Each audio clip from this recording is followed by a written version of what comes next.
నువ్వు నా కొడుకు కదా, నేను నవ్వచ్చు కదా, నాకు అధికారం. డిఎస్పీ సార్ అట్లా అనకూడదు.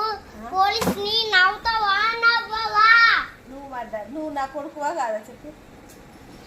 డిఎస్పీ కావచ్చు, ఢిల్లీకి రాదు. నేను ఇక్కడ డిఎస్పీ. ఇప్పుడు ఆయన మీద అట్లా అంటావా? కానీ మీ ఆయన మాస్క్ పెట్టుకొని వచ్చిండు కదా, ఆయన రౌడీ అని నీకు తెలుసు కదా.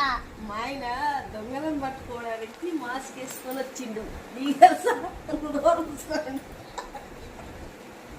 అందరు మాట్లాడాలి బాబు. ఏం మాట్లాడాలి బాబు? సార్ అంటావా లేదా? చెప్పు సార్, చెప్పు. ఏం మాట్లాడాలి సార్? అది మాస్క్ పెట్టుకొని వస్తే నేను సీసీ కెమెరా నీ వీడియో చూసిన.